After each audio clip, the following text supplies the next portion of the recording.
Welcome to this week's Field Friday. I'm Blake Gruneweg, the Precision Ag Manager here at CFE, with special guest Kyle Van Voorst from AgriVision. And today we're going to go over some of the common questions that people have about combines, whether setup or the precision ag part, yield mapping and whatnot. So Kyle, you got any quick pointers or tips on what guys should look for, whether that be just initial setup getting going for beans this year? Yeah, absolutely, Blake. As Blake said, I'm Kyle Van Voorst, old precision ag specialist turned large ag salesman. Sell anything from lawnmowers to large combines like this, but also, having that yield calibrated, but having the correct varieties in there and having the correct map created off those varieties. Having the variety locator set up, that's where we get a lot of questions on that. How do we get your varieties that you planted to show automatically in the display? That's something that we can assist with or train the customer how to use that. Through John Deere, I know we use a nice website called myjohndeere.com, the operations center, and I think CFE has used that a lot with their sprayers. It's a free website to use. Really helps get the most out of these machines because whether you like it or not, technology is a huge part of it right now. And but yeah, that's probably the biggest thing we get questions on is monitor related and things of that nature. Well, that sounds good, Kyle. There's a lot of precision that goes into these machines and a lot of setup that needs to be done ahead of time. Like Kyle mentioned, the variety locator portion of it, it takes a little bit of pre-planning to remember that, hey, did I get this in my display or not? And just be on the lookout for that. Make sure you get your field set up for this fall. When it comes up to calibration, weigh checks, we have wagons that can help you calibrate your wagon. I'm sure Kyle sold plenty of grain tanks with scales in them to help get those set up too. And just making sure your grain cart scale is also calibrated to make sure we're getting the best weight calibrations. So. Yep, and then after we're done with the yield season, take it into CFE here and we'll get a good look at the yield maps and see what we can do fertility-wise for the next year's coming crop. We got plenty of options at our disposal, variable rate fertilizer, putting more nitrogen where we're growing more. There's a lot of things that we can take from that yield map and then put into your next year's crop. So setting up this year's crop and mapping it out can definitely lead to better success next year in your 2021 season.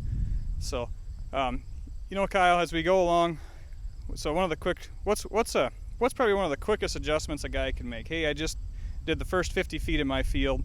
I'm walking behind my combine. I'm seeing a bean per square foot, or 5 beans per square foot would probably be more like a common yield loss out the back. What's some quick, simple adjustments a guy can do to fix that? Yeah, absolutely. So as far as adjustments go, the biggest thing you can do is just try to do one adjustment at a time. You don't want to do 2 or 3 adjustments and try to fix everything in one case, because if you make it better or worse, you're not going to know if that adjustment created that better or worse setting or not.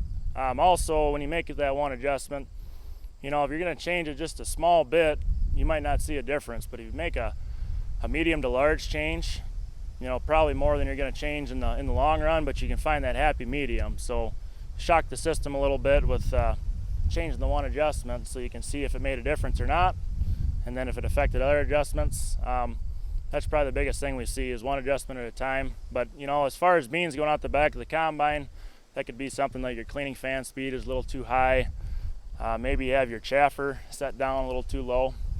You got to remember your chaffer and your sieve, it's also controlling how much pressure you have from your cleaning fan. So just because you open up or close it down, if you open it up too much, let too much through, you might be compromising your chaffer or your cleaning fan speed. You got to keep that pressure built up. But cleaning fan's a big one to get the material clean. Obviously you want that, but you don't want it so high that it's going to blow stuff out the back either. So. Oh, very good. Well, there's some quick common settings.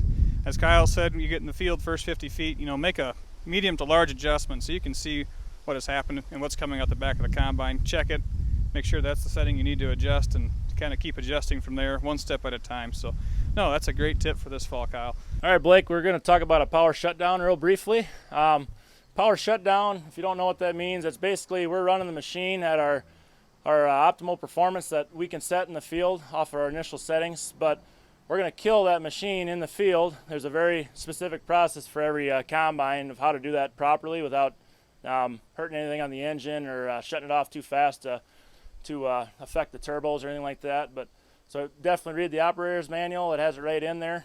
A lot of companies have apps that will also show it to you on your phone now. But basically, we're using that power shutdown to see that combine completely full and shut the combine off so we can see where our losses are at. So if we're getting everything shelled or threshed in the concaves here, and if we're getting it separated in the separating area here. So if you're seeing a lot of unthreshed grain in the separating area, it's probably not a good thing. We're probably going to lose some of that out the back.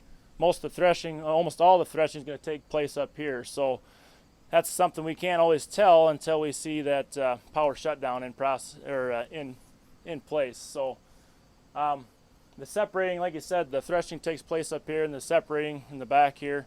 But after the separating, we have our chaffer and sieve and our return. So we want to be doing all that threshing in the first place and not having to overload our chaffer and sieve, where whatever comes off the sieve is going to go into our return system. If we're returning half of that grain right back to this area, we're not going to be able to go very fast to the field. And we're not going to be able to go very fast. We're also not going to have some grain damage because we're going to be threshing it more than once. And it's just going to take more fuel. That's where it's very important to do that power shutdown to see that we're not overloading certain areas of the combine, of the cleaning shoe. And just seeing that we're not cracking that grain or damaging that grain in any spot. So really hard to tell just by looking out the back sometimes. So I'd really encourage guys to take on that process. And if you don't know how to do it, just go ahead and ask one of us at the dealership, and we can certainly help you out. Well, thank you, Kyle. That was a great in-depth look on this combine on what guys can adjust to get better clean grain into the elevator. And we just thank you for taking your time and doing our Field Friday with us. And that's it for this week's Field Friday.